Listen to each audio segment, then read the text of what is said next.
Hello, MFL managers. Have you ever had your team collapse in the final weeks of a season?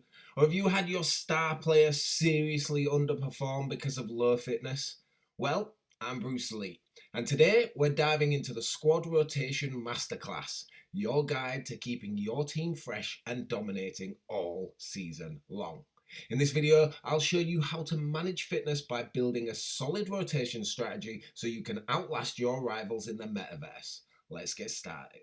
If you have not yet got involved in MFL and you are looking to get started, then make sure you use the referral code highlighted on the screen. It can also be found in the description of this video.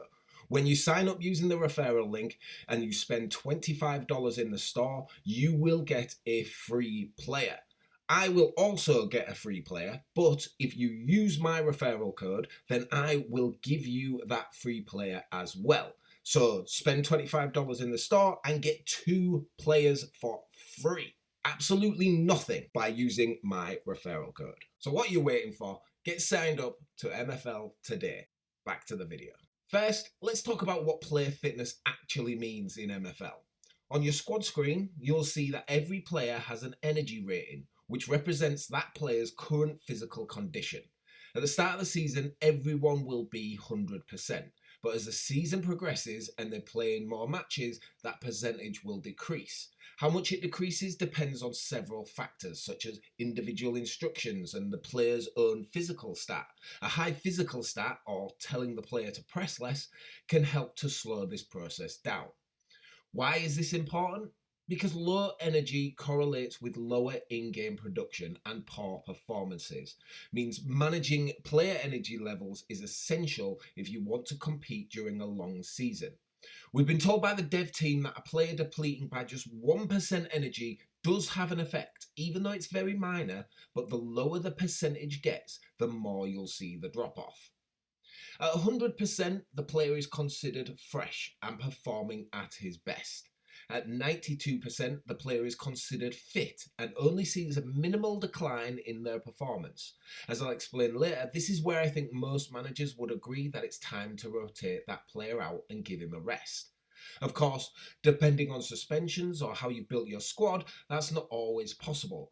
But once a player reaches around 85%, he's considered tired and you start to notice a decline in their performance. Below this, things start to fall off a cliff.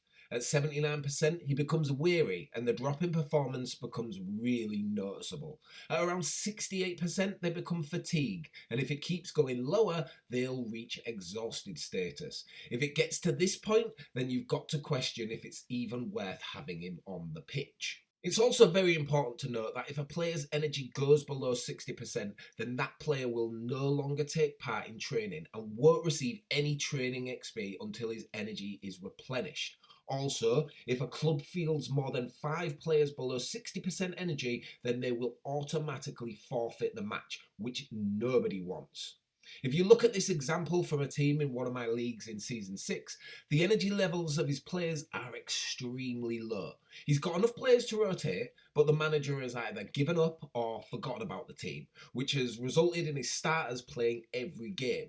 Once the threshold of 5 players was reached, the automatic forfeits kick in and every match becomes a 3-0 loss. Also, from my own observations, poor goalkeeper performance seems to be more noticeable than in other positions below 93%. While this is probably not something that's coded into the game, a bad goalkeeper performance is naturally more noticeable as it usually leads to more goals conceded, so I thought it was worth noting. And as a side note, a player with high physical will lose maybe 1 to 2% per game, while a player with low physical can lose around 2 to 3% per game. This, of course, depends on individual player instructions and play style, but these are the average numbers I've seen myself, and others may have seen higher. However, resting a player for one game usually regains them around 5% energy. So a player with an okay physical rating at 92% energy will usually jump up to 97 after sitting out a game. As I've shown, managing player energy levels is very important. So how do we keep everyone fresh? That's where squad rotation comes in. Let's break it down. All right, so there are three methods I've used that are simple to implement and they begin at the squad building stage. Method one is the 22-man squad strategy and is definitely the easiest to execute. It involves having a starting 11, then one backup player for each position. So you essentially have an A team and a B team.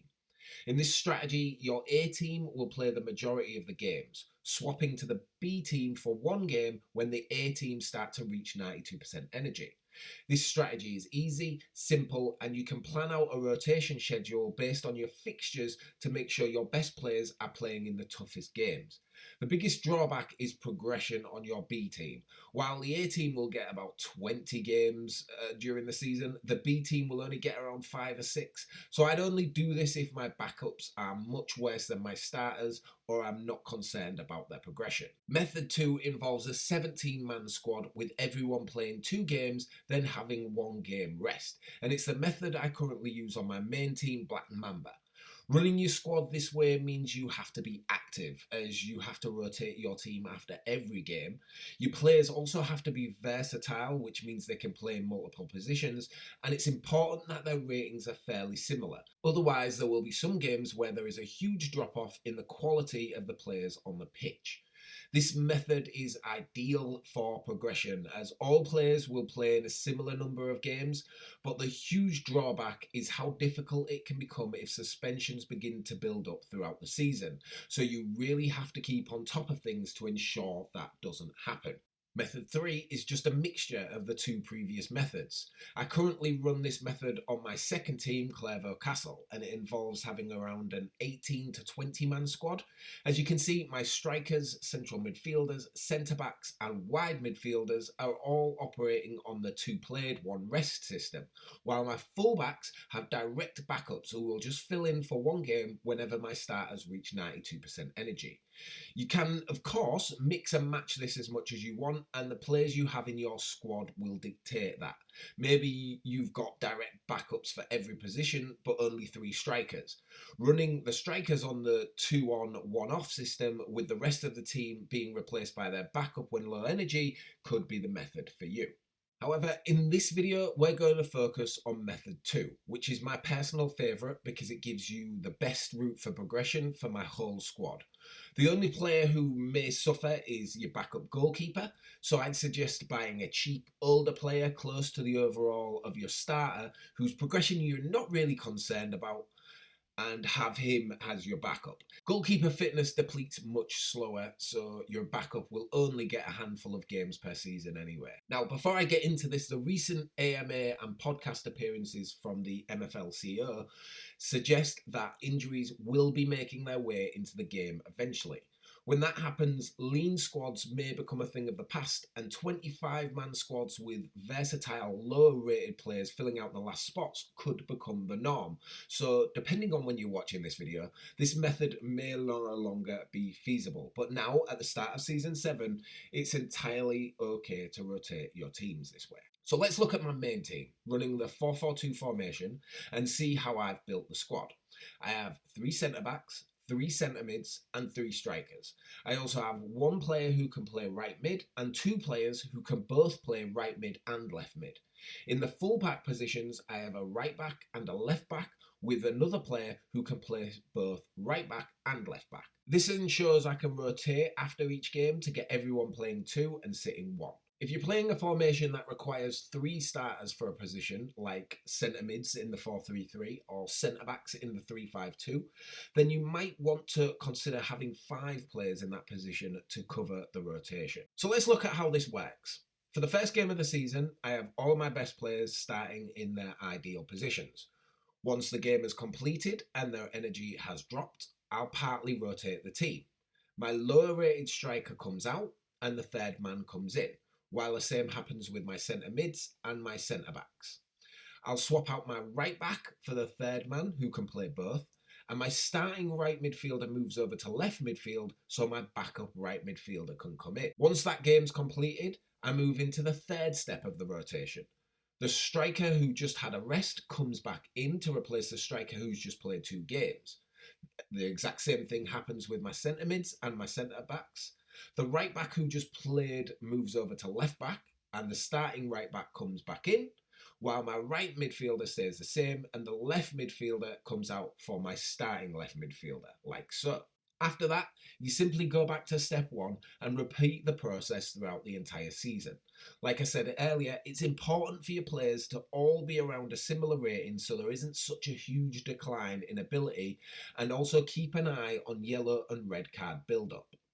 Thankfully, most players can play about 3 games before they hit the 92% energy level. So if you do get unlucky with cards, you can have a player play an extra game to fill the gap and then return to the normal rotation.